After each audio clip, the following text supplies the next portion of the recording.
Thank you for tuning in to another episode of In Range. We have the Hard as Hell 2-gun coming up. And we mentioned this, we have another video that may be before this or after this, but you need to watch them both. One is about the proper manipulation of a 2-point sling in a practical and dynamic environment. But more importantly is this other one, which is about drills with a specific weapon system. Speed is something that I'm not very good at because I do a lot of shooting with bolt guns and old military rifles where there's just not a lot to be gained by being super Johnny hyper fast. No, that's true. And so some of those guns, especially ones that have to be manually manipulated or have low capacity, like an M1 Garand or even a G43 with 10 rounds or your Moss. Yep. The reality is that whole adage of every shot must count. It really does. Well, it has to, because you have 10 rounds in the magazine. Sure. The problem is that in the modern environment, whether it's a match or a battlefield, the reality is you're not restricted to 10 rounds, nor do you have the recoil that's inherent with 308 or 30-06 or 7.5 French or whatever thing else. So the reality is you've got 30 rounds of a lot of kick-ass right there on tap, and the ability to use a very rough sight picture to get a shot, the ability to put more rounds downrange quickly and rapidly, it has changed that paradigm. Yes. Now, are there situations in which the first shot must count? Absolutely. Of course. If you're ambushing something or you have a long time to take a single shot on a target, make that shot count. The thing is, these two skills are not mutually exclusive. No. You can make a really good one-shot hit, and then you can dump 5 rounds on a piece of paper at 3 yards in half a second, and then make one more very nice long-range hit. This is why, not all, but a lot of 3-gun and even our 2-gun matches put such an emphasis on speed. Now, a 2-gun action challenge match, we have more accuracy-intensive targets frequently than other matches. But the reality is you don't want to do only one or things. You also want to do things like high power, too. Right. Or small bore, because sometimes that one shot does count, and that's where you build up that kind of marksmanship. Yeah. So now, going into Hard as Hell, one of my big weak points, one of my areas for improvement, shall we say, is fast, close, hyper-fast shooting. Absolutely. So I've noticed with myself, I used to shoot tons of high-power masterclass, all that jazz, and I was very good at that one shot must count. And now after years and years of practical shooting, training environments, 2-gun, 3-gun, etc., I have seen my first shot must count skill degrade, but I've seen my speed improve. So I have somewhat found a middle ground on that. I've lost a little of this and gained a bunch of that, and you got to figure out where that level is for you. Right. Well, we had a recent 2-gun match that we did with these rifles, and there was one particularly close range stage where you just crushed me. Like, you had something like 18 seconds to my 35. Yeah. And it was because I was doing this bang, bang, bang, bang, and you just went through it, ba-ba, ba-ba, ba-ba, ba-ba. Yep. So what we're doing today is we are liberally, stealing is not the word, leveraging Viking Tactics drills, and these drills are used by other training environments as well. Let me recommend Viking Tactics book written by Kyle Lamb, Green Eyes, Black Rifles. Okay. Great book. I'll put a little adage in there and maybe on Amazon. It's a great book, and it's one that you should have as your Bible, at least for the AR15 on your shelf. Wow. But we're doing is we're taking drills from that, and this is all to help you with what you're talking about. These drills will be shot as close as 5 yards. No further, 5 yards, no further than 20 yards. Okay. All of this is based on breaking this paradigm of 2 shots on target. We're getting rid of that. We're going to have random shots on target or different numbers required per target. And all this is going to be on the timer. And the goal of this is to not throw a shot, but increase your time and speed in each iteration. All right. So what we're going to do is you're going to see these drills. You're going to see Ian doing them. And then you could take this out to your range and replicate them for yourself. Yeah. So let's get started. Hopefully it will result in me winning. Overall winner at Hard as Hell. If it does, even if it doesn't, what it's going to do is make you better with the AR15 and the Stoner's 2017. Yeah, Stoner 2017. But let's face it, this or the AK are the weapons of today. Yeah. You should be good with one of them, if not both. Yep. Okay. So let's move on. Let's move on to the first drill. All right, guys. So this is the 2x2x2 drill. We're 5 yards away from 3 sheets of 8.5 and 11 by pieces of paper. You can use this with IDPA targets. We're just using pieces of paper, so you can do this anywhere in the field. The point of this is once the buzzer goes off, you get 2 hits on each target. 2, 2, 2. The goal is to get all hits. If you miss any shots, you've nullified your score. It's a score of 0, and you want to do it as fast as possible. This is not a competition between Ian and I, although that's always fun. It's a competition against yourself. You want to do each iteration a little better until you screw it up, and then you got to back off a little bit. Make sense? So I'm going to go ahead and do this. I got the timer set to random. Got the gun here ready to go, and we'll give it a whirl. All right, I got all my hits. That was pretty fast. 1.84. So let's see Ian do it. Are you ready? Ready. Stand by.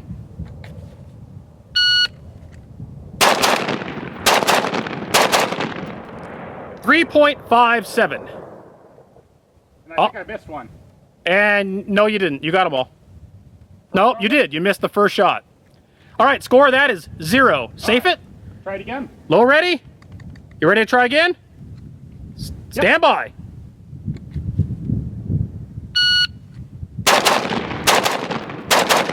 All right, you got all hits that time. 2.95. As you can see, the goal here is to keep accelerating until you start missing shots. I would say it's made up of a number of different iterative steps. It's first, get a sight picture on the target, and then fire twice. And what's nice is with a 5.56, it really is fire twice, not fire once, and then get your sight picture and then fire again. With this thing, it's just pop, pop, because the sights really don't move, not at this range. And then find the next target, fire twice, find the third target, fire twice.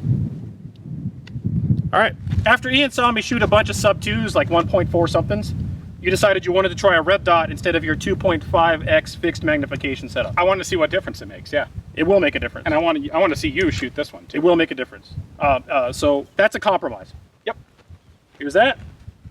Here's this. Ooh, it's lighter, too. Take it out of the way. Move up to the edge of that map. All right. Remember, use the bottom of the 65 MOA circle.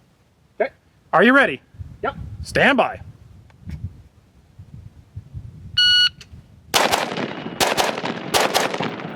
.77. Let's give it one more try.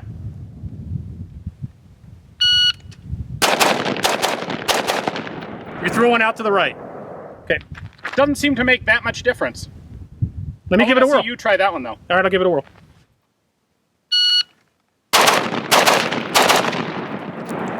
.37. I think you were a little slower getting your first shot. I was hesitant. Let me try it again. Yeah.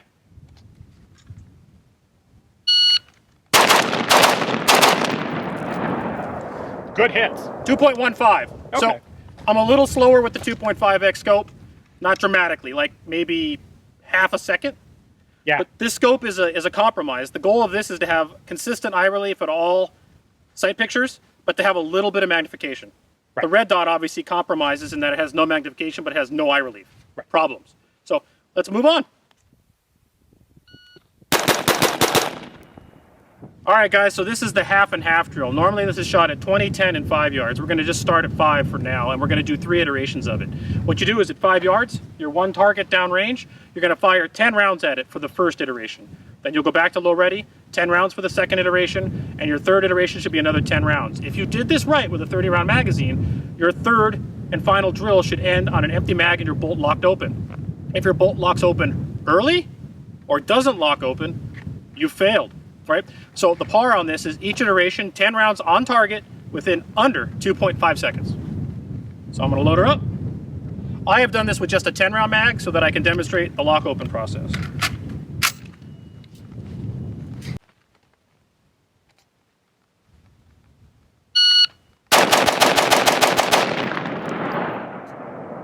Nice clean group. 2.17. So I'm under the 2.5 par time. Nice. Let's see what Ian can do.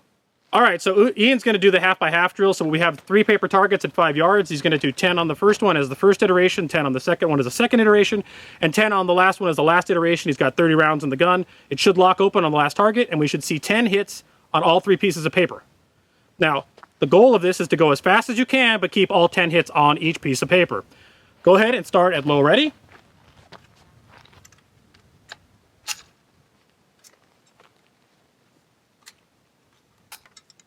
Are you ready? Yep. Stand by.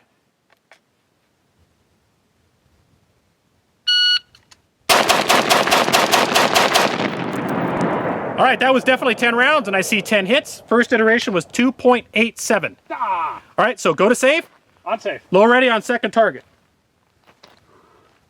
Are you ready? Yep. Stand by.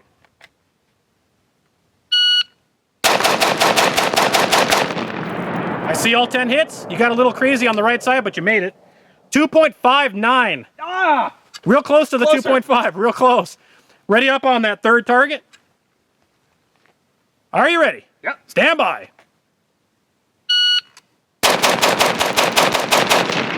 Bolt locked open. You fired the appropriate amount of rounds on each target. 2.61. Let me tell you something. On that last target, you knew you were down to 10 rounds. You should have just burned them. Oh, You don't need to worry about counting. Fire till it's empty. Now, people are going to say, should you count your rounds in a practical environment? Generally not. However, this is a drill that incorporates some mental capacity along with the shooting, and there are times when there's no harm in that. All right, this is the 1 to 5 drill. Same distance, 5 yards, 3 pieces of paper.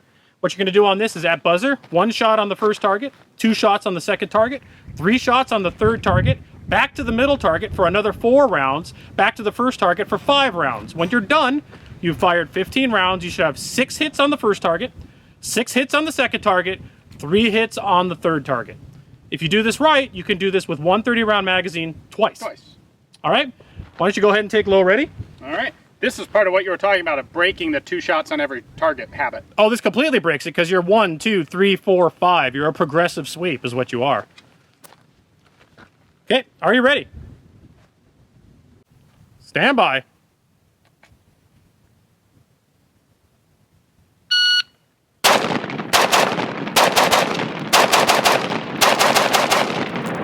All right, I can actually see all the hits register, so you didn't miss.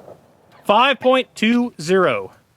5.20. What is the par for that? There is no specific par. This is just one where you want to get better against yourself. I need a par. No par. How am I supposed to know if I'm an operator? The par time is 5.00 because you just got 5.20. So you need to shave off 0.20. All right, now Carl's going to give it a try.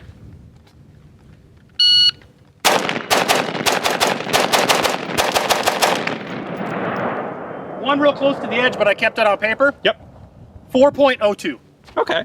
Since the par time we decided was 5, I beat it by a second. Well, no, your par time's 3.8. Oh, you know, actually, let's be fair. Since the par time for Ian was 5 after his first run, mine is now 4.02 because my next goal would be to do it better, right? Right. Cool.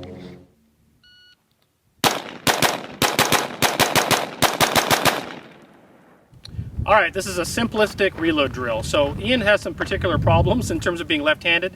We've done some things to the Stoner 2017 iteration of the AR to mitigate some of that, but we can't mitigate all of it. Now, I'm also coming from a speed reload pouch.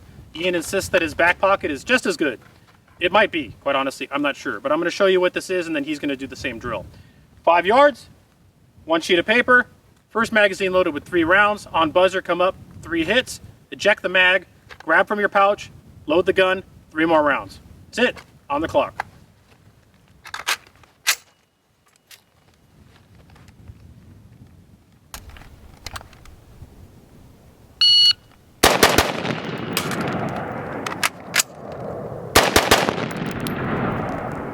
.90. So that wasn't the smoothest one. I got a little hung up on the sling. That happens. That's what slings are sometimes in the way for. Just is what it is. Let's see how Ian does from his back pocket. All right, Ian, gas it up. You got 2 mags, 1 in your back pocket. First one with 3 rounds, right? Yep, 3 rounds are in the gun. All right, low ready. Squared up on the target.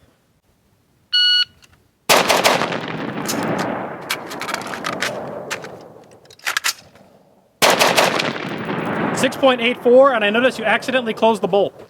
I did. You hit that button, didn't you? Yep. Okay. When I went to eject the mag, I tripped this. Yeah, all right, let's give it another iteration. Are you ready? Yep. Stand by.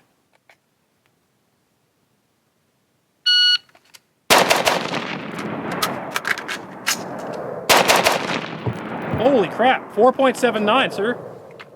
Whoa! You beat me. I did, You and beat out of me my back left-handed. pocket. You beat me left-handed. And what happened to me is I got hung up on my sling, and it proves that what we're doing to try and make this gun a little more ambi works.